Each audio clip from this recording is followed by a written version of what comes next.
Hi, this is Andy Henderson, Sherpa Guide from Forward Thinking. Meaning or money? What is it that you focus on? So yeah, today I'm going to be talking to you about a little update really on what the latest thinking is regarding meaning or money. What is it we focus on in business? As a business owner, where do you spend your time focusing? What do you spend your time thinking about? What do I even mean by focusing on money or meaning? Well, I was reflecting over the weekend. A customer that I worked with not too long ago, still work with them now. I do this thing called Success GPS, right? So I go into a business and I work with the board of directors and help them get clear and help them map out the whole business journey for the next 3, 5, 10 years. And it really gets people excited. But before we get to that point, there's got to be a conversation, hasn't there? There's got to be a conversation about, what are we doing? Where are we going? What's going on? Because, if someone's going to reach out and talk to someone like me, it means there's a problem somewhere. And typically, the problem that people come to me with is the business feels like Groundhog Day. It's not making progress. It's not moving forwards. It feels boring. It feels soul-destroying. It feels isolating and a little bit insular. And what typically happens is that in the absence of a strategy or a structure or something that's taking us forward, something that's exciting us and moving us to another place, something that's helping us feel like we're making progress. What happens is if none of that's there, we concentrate on the lowest common denominator, and that tends to be money. And that plays out a lot in lots of organisations, in the boardroom and within senior management as well. When people start getting bored from their work, then the default is, well, it's okay because as long as I earn the money to pay the mortgage and the bills and keep me in a lifestyle that I'm accustomed to, then everything will be okay. But no, because that leads to that Groundhog Day feeling, that feeling like, God, when you wake up on a Monday and you go, oh, God, it's work, but it's okay, I'll get up because I'm going to make some money, I'm going to earn some money. But does money really make you happy? It might make life a little bit easier, but does it really make you happy? Think about all the times that you're at your happiest. Is it when the money drops into your bank? No. On that day of the month, when I pay myself, it's not exciting, it's not fun. Now, when I delight my customers, and when they write me a great testimonial, I'm doing work with them, and I see the transformation that occurs in their life, then that's the exciting bit. That's the thing that gets me going. So what is it that gets you going? What is it that gets you up out of bed? What is it that gets you up out of bed on a Monday, excited to get to the office? So anyway, back to this story. So I'm working with this company. We had this business mapping call just to check that what I did and the problem that they had, it was aligned and I could help them, and it was clear that I could. And we started the work, and at the start of the process, when I'm working with a board of directors, I ask each director individually. I say, bring something in, bring a picture, a piece of music, some artwork, a photograph, an object, whatever it is. Bring something in to the first session that reminds you, that describes your why, that describes your motivation, your driving force, right? So typically, people bring photos of their family. They might bring a vinyl or an LP or a piece of music that they can describe the lyrics of the song and how it links in with their purpose, their meaning, and their focus moving forwards. But in this particular instance, sure, we had one of the directors brought a picture of his family and explained that, I do it for my family. I get up, I work for them because I want to give them a really good life. But then the other director starts to explain what they brought in, and he literally went into his pocket and he brought out a £20 note, and he said, that's why I'm in this business. Money. That's it. The other director reached into his wallet, pulled out his credit card. That's why I'm here, because of money. And I was like, oh, I can see where the problem is here. So culturally, the business wasn't in a great place.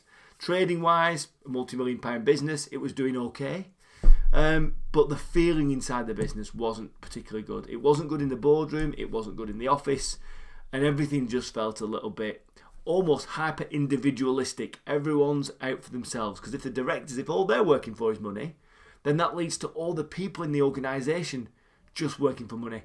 And focusing on money, it can work if you're a commodities business, because everything's just about those fractional savings, those fractional price savings, cost savings to the customer and supply chain and efficiencies and stuff. Focusing on money can work, if everyone else in the organisation shares your views, like all the customers and all the employees, but it's short-termist. Because if everyone just focused on themselves, the culture would be toxic, no one would get anything done, and everyone would just be taking stuff.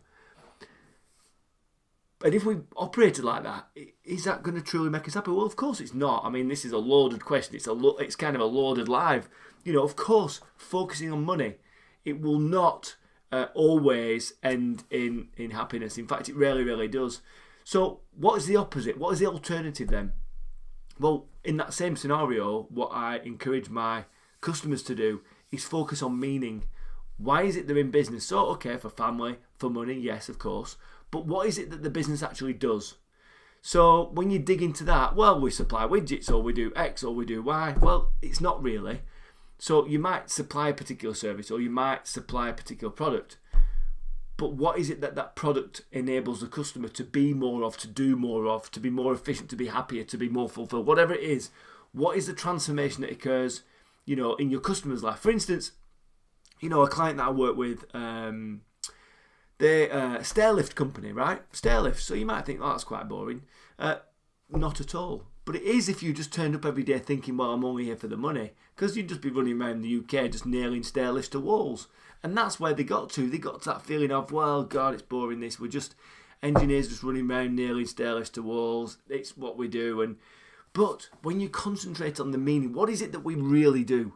Well, if you focus on the kind of client that you work with, the dream customer, think of that client when they receive your service.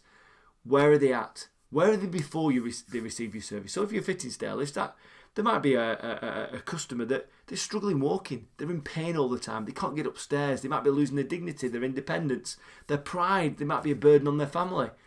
Now, if you supply a stair lift and it enables them to get up off the settee, get upstairs without getting out of breath, get changed, there's no risk of them falling because they're in the stair lift, so there's no risk of them feeling like they're a burden on the family. So they get their independence back.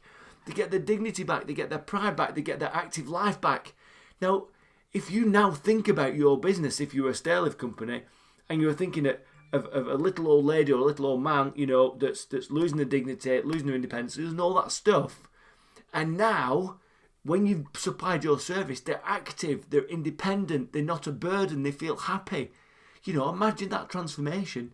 Now that has meaning. That is not just about us and what we can make from the business. It's about creating an impact in the world. And if you focus your time not concentrating on money, but concentrating on meaning, on the impact your work creates in the marketplace, not only are you going to feel better, but you're going to get more of the right kind of clients as well, which is amazing, isn't it? So how can a conversation about focusing on meaning or money lead to then a conversation that actually, if you do this right, if you focus on the right things, you're going to bring in more of the right kind of clients? It's true. If you focus on delighting your customer, if you focus on the transformation that occurs in your customer's life once you deliver what you do, so think about where they are before, think about where they want to be afterwards, and think about how you make that transformation. It changes your mindset.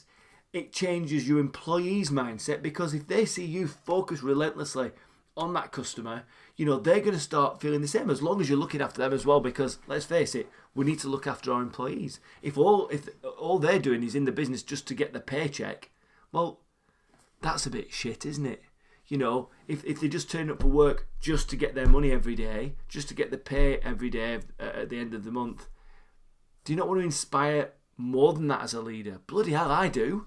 I want to motivate and inspire these people to be bigger, better, to be greater, to be more full of gratitude, more giving, more focused on delighting the customer, focused on that customer journey.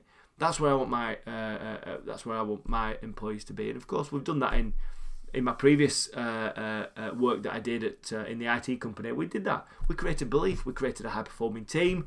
We focused on delighting the customer, specific type of customer, and we did. It wasn't about money, but guess what? The money came. We focused on meaning over money. We focused on impact over income. We focused on relationships over revenue.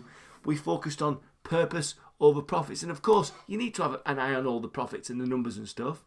But if you focus on the right things, and the right things are not money, because that promotes hyper-individualism, it promotes a toxic working culture, it promotes a selfish culture, It doesn't promote any of the things that make us feel good as humans.